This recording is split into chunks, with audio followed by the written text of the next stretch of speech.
কলিজার পুরি খেতে নাকি অনেক মজা, শুনেছি শুধু, বাসায় কখনো করে খাওয়া হয় নাই। আসসালামু আলাইকুম, হাই এভরিওয়ান, কেমন আছেন আপনারা সবাই? আজকে আপনাদের সাথে শেয়ার করতে চলে আসলাম কলিজার পুরি বাসায় কিভাবে বানাচ্ছি সেটাই আপনাদেরকে ধাপে ধাপে দেখিয়ে দিচ্ছি। শিখে নিন সবাই আমার মতো বাসা যাতে করে খেতে পারেন কলিজার পুরি। তো আমি প্রথমে কলিজাগুলোকে একটু সিদ্ধ করে নিয়েছি যাতে ময়লা পানিটা ভিতর থেকে বাইর হয়ে যায়। তারপরে কলিজাগুলোকে ভালো করে পরিষ্কার করে ছোট ছোট টুকরো করে নিলাম, সাথে কিন্তু আলু সিদ্ধ করে ওটাও ছোট ছোট টুকরো করে নিয়েছি। আপনারা না চাইলে আলুগুলো নাও সিদ্ধ করতে পারেন, আমি কিন্তু সিদ্ধ করে নেই, কাঁচা অবস্থায় আলুগুলো ছোট ছোট টুকরো করে নিয়েছি। তারপরে একটা মশলা তৈরি করলাম, একটু আদা রসুন পেস্ট, দারচিনি গুঁড়ো, জিরার গুঁড়ো, ধনিয়ার গুঁড়ো, লবণ দিয়ে ভালো করে একটু পানি দিয়ে মিশিয়ে নিয়েছি। দিয়ে দিয়েছি সামান্য পরিমাণ হলুদের গুঁড়ো, হাফ চামচ, ছোট 4 চামচের হাফ চামচ মরিচের ধনিয়ার গুঁড়ো দিলাম, আর 1 টেবিল চামচ দিয়ে দিলাম মরিচের গুঁড়ো দিয়ে মশলাটা মিক্স করে এক সাইডে রেখে দিয়েছি। তো আমার কাছে মনে হলো যে লবণ মশলাতে কম হয়েছে, তাই আরো কিছু লবণ পরে ব্যবহার করব। তা আমি প্যানে দিয়ে দিলাম তেল, তারপরে দিয়ে দিলাম পেঁয়াজ, দিয়ে কিছুক্ষণ ভাজলাম। ভাজার পরে আমার মনে হলো যে একটু লবণ আরো লাগবে, এর জন্য অল্প একটু লবণ দিয়ে দিলাম। দিয়ে এখন যে মিক্স করা মশলাটা ওটা দিয়ে দিয়েছি। আমি এখানে গুঁড়ো মশলা ব্যবহার করছি, আপনারা চাইলে এখানে গোটা মশলাও ব্যবহার করতে পারেন। যখন পুরি বানাবেন তখন মশলাগুলো উঠিয়ে নিলে হয়ে যাবে। আপনারা আর যদি গুঁড়ো মশলা ব্যবহার করেন সেটা কিন্তু অন্যরকম টেস্ট পাবেন এবং মশলাগুলো উঠানোর ঝামেলা থাকবে না। তো এখন আমি মশলাগুলো কষিয়ে নিচ্ছি। যখন উপর থেকে মশলার গায়ে থেকে তেলটা ছেড়ে দিবে ওই পর্যায়ে তখন এই কেটে রাখা আলু আর কলিজার টুকরোগুলো দিয়ে দিতে হবে মশলার মধ্যে। তারপরে ভালো করে মিশিয়ে নিতে হবে। ভালো করে মেশানোর পরে আপনি পানি ব্যবহার করবেন। আপনারা, আমিও পানি ব্যবহার করছি, তবে কিছুক্ষণ ভাজতে হবে মশলার সাথে সাথে আলু আর কলিজাগুলো ভালো করে একটু ভাজা ভাজা হয়। কিছুক্ষণ একটু ভাজা ভাজা করে নিয়ে তারপরে পানিটা ব্যবহার করবেন। পানি এত বেশি দেওয়ার দরকার নেই, যেহেতু কলিজাগুলো সিদ্ধ করাই আছে আর আলুর টুকরোগুলো ছোট ছোট আছে, এজন্য বেশি পানি ব্যবহার করার দরকার নেই। এখানে হাফ কাপ পানি ব্যবহার করলে হয়ে যাবে। একটা মগে হাফ মগ পানি নেবেন, নিয়ে ওই পানিটা ব্যবহার করবেন, বেশি দেওয়ার দরকার নেই। আর মশলাগুলো কষানোর সময় আমি একটু পানি দিয়েছিলাম, সেটা আপনাদেরকে বলতে ভুলে গেছি। তো এখন আমার কষানো শেষ, পানিও শুকিয়ে গেছে, আর একটু শুকিয়ে নিতে হবে যাতে পুরিটা বানাতে পারফেক্ট হয়। আর এভাবে পুরি বানিয়ে বাসায় অবশ্যই খাবেন, বাচ্চাদেরকে খাওয়াবেন, হাজবেন্ডকে খাওয়াবেন, শ্বশুর শাশুড়িকে খাওয়াবেন, সবার মন জয় করবেন। তো আরো একটু ভালো করে আমি এটা শুকিয়ে নিচ্ছি, পানি যাতে না থাকে একদম, এজন্য শুকিয়ে নিচ্ছি। এখন হয়েছে পুরির যে ডোটা আমি করব সেটা আপনাদের সাথে শেয়ার করছি। পুরির ডো তৈরি করার জন্য আমি ময়দা নিয়ে নিলাম 3 কাপ। আমি একটু বেশি করে বানাবো পুরিটা, এর জন্য 3 কাপ ময়দা নিলাম, হাফ চামচ কালো জিরা নিলাম, আর হাফ চামচ লবণ নিয়ে নিলাম। লবণটা আপনারা স্বাদ অনুযায়ী দিবেন। আর দিয়ে দিলাম 1 টেবিল চামচ সাদা তেল, রান্নার তেল আর কি যেটা বলে, রান্নার তেলটা ব্যবহার করবেন। দিয়ে এখন শুকনো উপকরণগুলো ভালো করে হাত দিয়ে মেখে নেবেন।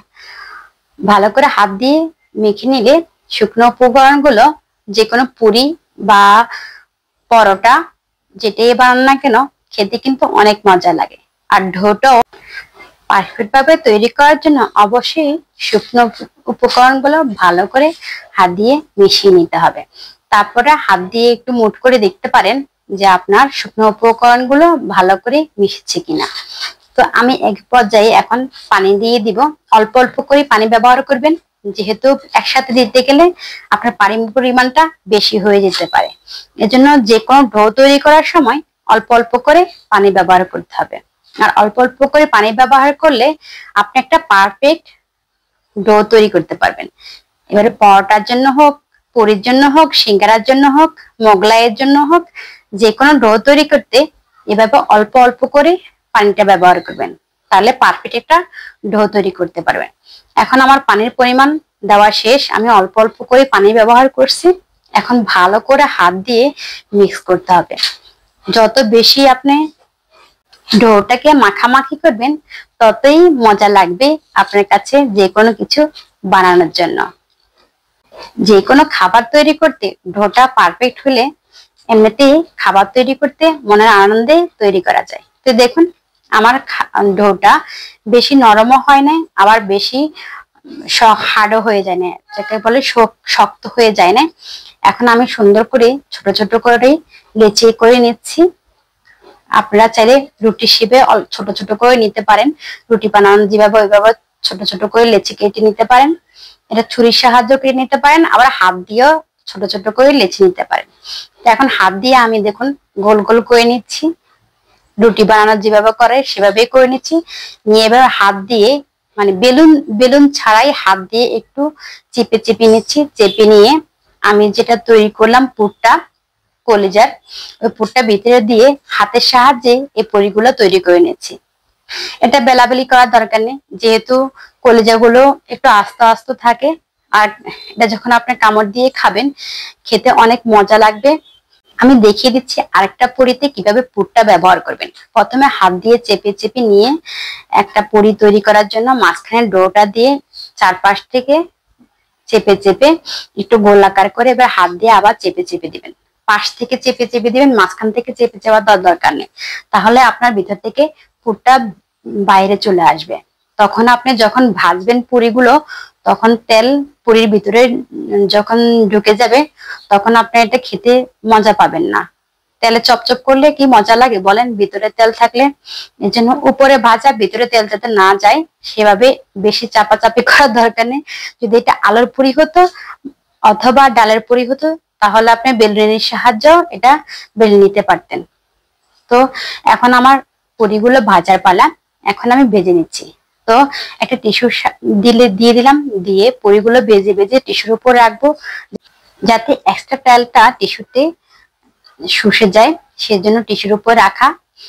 আপনারা এটা টিস্যুর উপর রাখলে দেখবেন যে এক্সট্রা তেল থাকলে আপনার তেলটা টিস্যুর দেখবেন যে টিস্যুর তেলগুলো শুষে নিয়েছে, তখন আপনার পুরিটা আর তেল তেলে হবে না, একদম পারফেক্ট হবে। তো দেখুন আমার পুরিগুলো ভাজা হয়ে গেছে, আমি একটা ভেঙে দেখাচ্ছি, ভিতরে পুরগুলো কি সুন্দর দেখা যাচ্ছে। আর কি গরম হাওয়া বাইরে হচ্ছে না, বাইরে অনেক ভাপ আর অনেক গরম, হাত দিয়ে ধরা যাচ্ছে না। তারপরে আপনাদের দেখানোর জন্য আমি একটু ভেঙে দেখাচ্ছি। আর এত সুন্দর লোভনীয় হয়েছে, খেতেও কিন্তু দারুণ হয়েছে এগুলা, এই পুরিগুলা। কলিজার পুরি যে এত মজা হয়, কলিজার সিঙ্গারা আমি কিনে খাইছি, এই জন্য কলিজার পুরিটা ট্রাই করলাম যে কেমন লাগে। দেখলাম যে আলহামদুলিল্লাহ অনেক ভালো হয়েছে। আমার ছেলেকে বললাম তুমি একটু খাও তো বাবা, খেয়ে আম্মুকে রিভিউ দাও কেমন হয়েছে। ছেলে তো খেয়ে পিদা হয়ে গেছে, বলে আম্মু অনেক ভালো হয়েছে। তো বাসায় একবার হলো ট্রাই করবেন কলিজার পুরি। সবাই ভালো থাকবেন, আল্লাহ হাফেজ সবাইকে।